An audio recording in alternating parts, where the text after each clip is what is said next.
Coming into the season, everyone was pleading for the Raptors to make a change.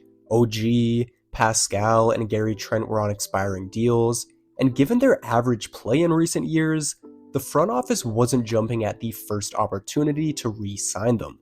Toronto was a middling team with depreciating assets, and nobody knew how they'd dig themselves out of that hole. People like myself thought they should trade everyone not named Scottie Barnes. However, Masai Ujiri is known to retool rather than rebuild, and he successfully did that with this trade. In today's video, I'm going to be explaining how this move reinvented this Raptors team, and whether they need to make more trades going forward.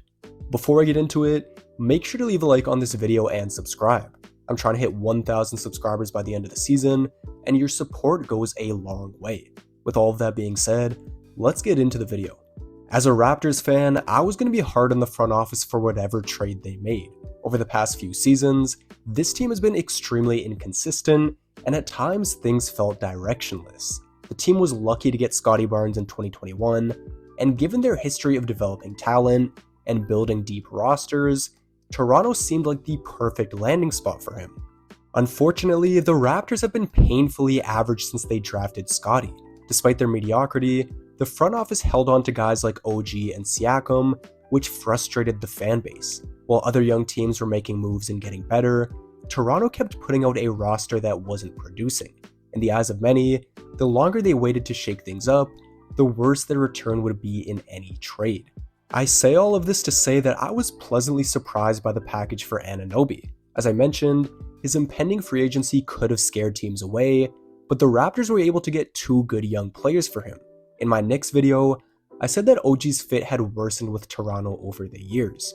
OG is an elite 3-and-D player, but the Raptors didn't have the offensive talent to complement his skill set.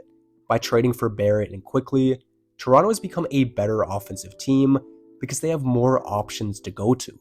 In New York, Quickly played the role of a score-first guard off the bench. While he's proven that he can put the ball in the bucket, he's getting the chance to show his point guard skills in Toronto. As a starter, Quickly often plays with RJ, Scottie, Siakam, and Pirtle, four guys that can score effectively off his penetration.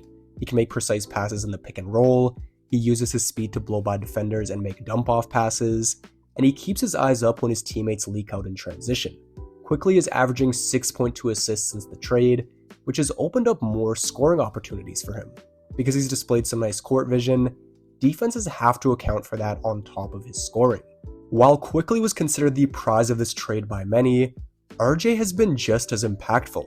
In his first 5 games, Barrett is averaging 21.4 points, 7.2 rebounds, 3.4 assists, and you couldn't ask for better efficiency from him.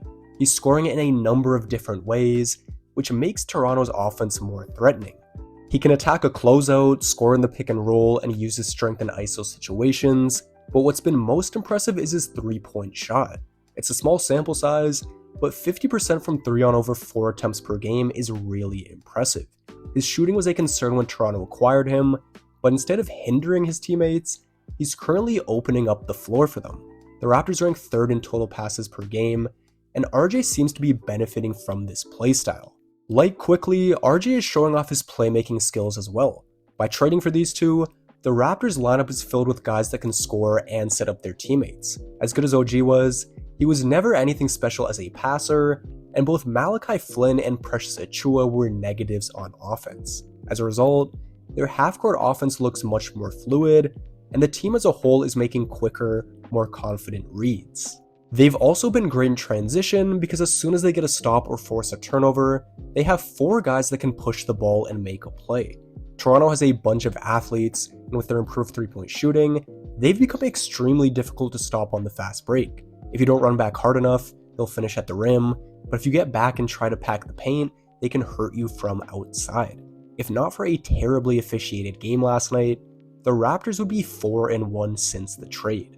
While the Raptors have looked great, there's still the question of what they'll do with Pascal Siakam. When news of the OG trade broke, it seemed like a matter of time before Pascal was on the move as well.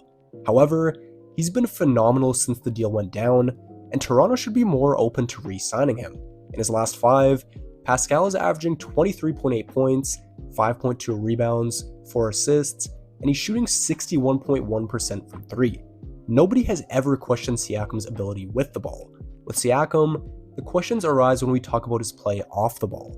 While you can use Pascal as a screener or cutter, his poor three-point shooting in recent years has limited the team's offense. I know he's not going to shoot over 60% from 3 for the rest of the season, but it's good to see that he's showing life from that range. In the past, Pascal has had respectable years as a three-point shooter.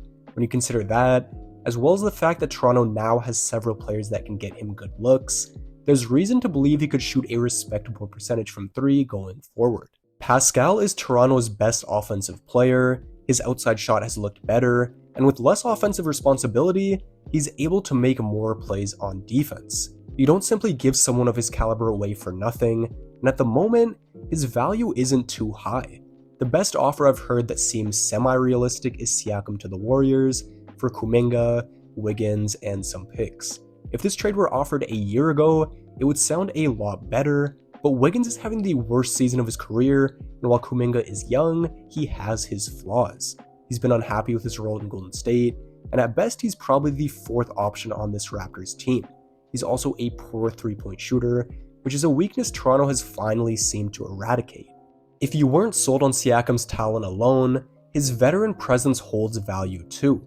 It's good to have vets on the end of the bench like Thad Young, Garrett Temple, and Otto Porter, but it's important to have vets like Schroeder, Boucher, Pirtle, and Siakam that are consistent parts of the rotation. That being said, the Raptors should re-sign Pascal in the summer.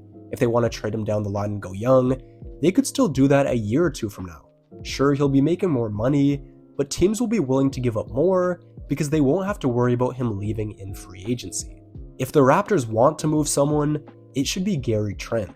Trent is on an expiring contract, and in all likelihood, Toronto won't be able to outbid other teams in free agency. He, Schroeder, and Boucher have been especially good off the bench as of late, but if Toronto could get some value for the 7th man in the rotation, they should do it. Moving on from Trent is an inevitability anyways, as I'm sure the Raptors will want to give Grady Dick more minutes in the coming years. When you compare this current version of the Raptors to the one we saw at the start of the year, it's night and day. The old version of Toronto was hard to watch on offense, they weren't scaring anyone from the perimeter, and given their personnel, their defense was disappointing. This team still has to figure some things out, most notably getting Scotty more involved offensively, but the early returns have been great, and Raptors fans have a reason to be excited again. Toronto is winning games, and soon enough, they'll be eating free dinners on a regular basis. Anyways, that's going to be all for today's video. Make sure to leave a like, subscribe, and let me know your thoughts down in the comments section below.